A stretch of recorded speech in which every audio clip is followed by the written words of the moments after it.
नमस्कार। आप सभी का नव्या में हार्दिक स्वागत है। आज हम पढ़ने जा रहे हैं स्पोकन सीरीज में एक नया अध्याय जिसका नाम है स्पोकन टाइम। ये एक यूनिक और एक्सक्लूसिव चैप्टर है।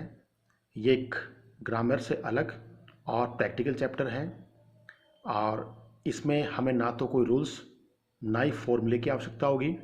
इसे हम लिबर्टी के साथ में इंडिपेंडेंटली पढ़ सकते हैं। तो आज का ये जो चैप्टर स्पोकन टाइम जिसकी हेडिंग है it is time and it was time, कैसे पढ़ेंगे, किस तरीके से पढ़ेंगे, क्या जानकारी होगी, हम आगे देखते हैं। प्यारे विद्यार्थियों, इट इज़ और इट वाज का प्रयोग समय के अनुसार होता है। अगर आपका प्रेजेंट टाइम है तो आप इट इज़ का प्रयोग करेंगे। अगर आपका पास्ट टाइम है तो आप इसके लिए इट वाज का प्रयोग करेंगे। जब भी आप अंग्रेजी में संवाद या वार्तालाप करते हैं उस दौरान जब आप समय से जुड़ी जानकारी एक्नॉलेजमेंट्स रिवील करते हैं उस समय आपको इस चैप्टर की बहुत अधिक ज़रूरत पड़ती है, आवश्यकता होती है। क्या होता है ना कि जब आप प्रेजेंट टाइम और पास्ट टाइम के बारे में जिक्र करते हैं तो उस समय हमें सब्जेक्ट बनाने की आवश्यकता होती है और सब्जेक्ट बनाने के लिए हम इट इज़ और इट वाज का प्रयोग करते हैं। अगर आपका सेंटेंस प्रेजेंट से जुड़ा है तो आपका सब्जेक्ट इट इज़ से होगा और अगर आपका सेंटेंस पास्ट से जुड़ा हुआ है, भूतकाल से जुड़ा हुआ है, तो वहाँ पे आपका सब्जेक्ट इट वाज होगा।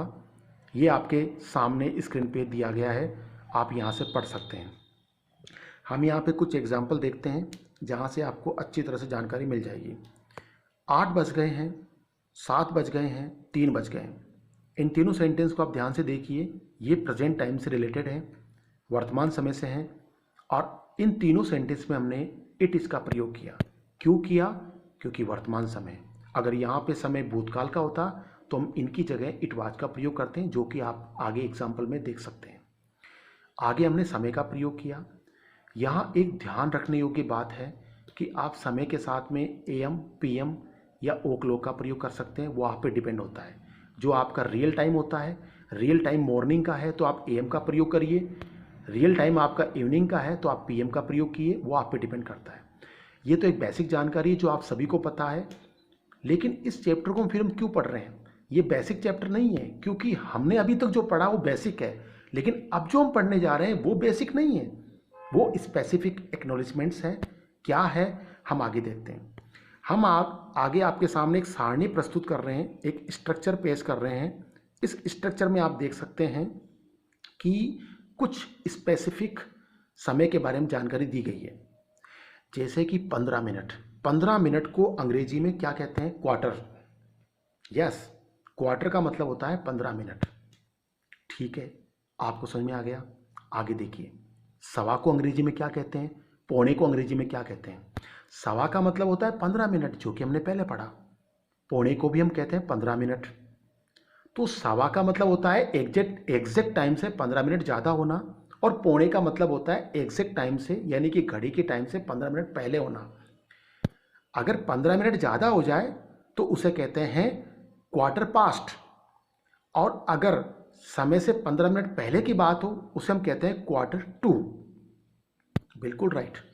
ध्यान से दोबारा सुनिएगा, देखिएगा कि पौने को इंग्लिश में कहते हैं क्वार्टर टू, और समय से जो ज़्यादा हो, एग्जैक्ट टाइम से 15 मिनट ज़्यादा हो, सवा हो, उसे हम कहते हैं क्वार्टर पास्ट।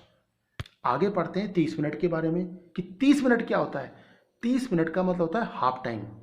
ये दो एग्जैक्ट घड़ी के सुई के बीच में आता है, इसीलिए हम इन्हें हाफ पास्ट कहते हैं। इसी के बाद में अगला स्पेसिफिक टाइम है कि घड़ी के टाइम में अगर 2-4 मिनट अगर मान लो कम हो, जैसे हम 7 बजे की बात कर रहे हैं उसमें 2-4 मिनट कम हो रहे हैं, तो हम एग्जैक्ट टाइम यूज़ नहीं कर पाएंगे। तो उसके लिए हम क्या यूज़ करेंगे? It is nearly time.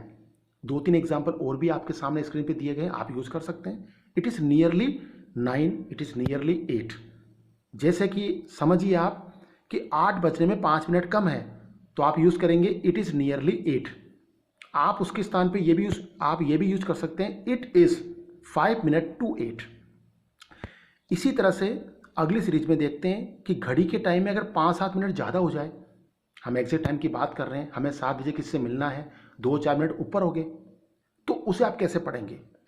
Example दिया गया है कि 6:04-5 ऊपर हो गए, तो हम इसे यूज करेंगे it is after 6, it is just passed 6, क्योंकि ये 6 मिनट से 2-4 मिनट ऊपर हुए हैं, तो समय से 2-4 मिनट ऊपर हो जाए तो आप इस सारणी का प्रयोग कर सकते हैं।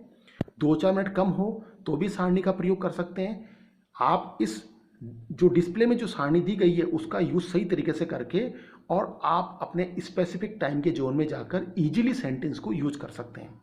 इसके बाद में लास्ट एक रूल्स सामने सारणी में दिया गया है कि घड़ी के टाइम में 2-4 मिनट कम है कि ज़्यादा है, इसके बारे में जब हमें खुद को सेल्फ रिकॉग्नाइज नहीं हो तो ऐसी कंडीशन में हम अराउंड का प्रयोग करते हैं इट इज़ या इट वाज के बाद में।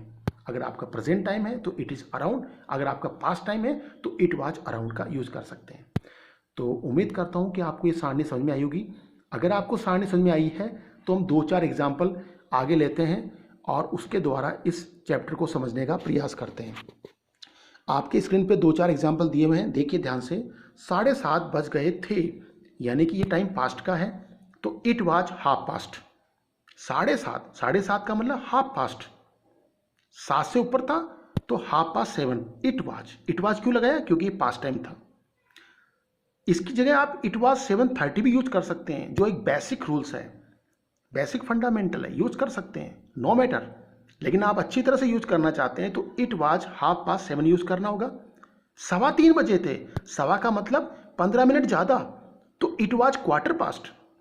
4:45 बज चुके थे, यानी 5 बजने में 15 मिनट कम है, तो इट वाज क्वार्टर टू 5, क्योंकि 5 यूज क्यों कर रहे हैं? क्योंकि 5 बजने वाले हैं, तो 5 में 15 मिनट कम है तो क्वार्टर टू का प्रयोग किया। 7 बजने में 5 मिनट कम है तो it is nearly 7, it is 5 minute to 7। ये दोनों ही एग्जाम्पल यूज कर सकते हैं। तो इस तरह से जो आपके एग्जाम्पल डिस्प्ले हो रहे हैं स्क्रीन के ऊपर, आप इनका प्रयोग करके और आप सेंटेंस को इजीली बना सकते हैं, और जो टाइमिंग है, स्पेसिफिक टाइम है, उसको आप यूज़ कर सकते हैं। तो उम्मीद करता हूँ ये चैप्टर आपको समझ में आ गया होगा। अगर आपको ये चैप्टर अच्छा लगा हो, समझ में आया हो, तो आप इस चैप्टर को जितना अधिक हो सके इसे शेयर कीजिए, लाइक कीजिए। धन्यवाद। आप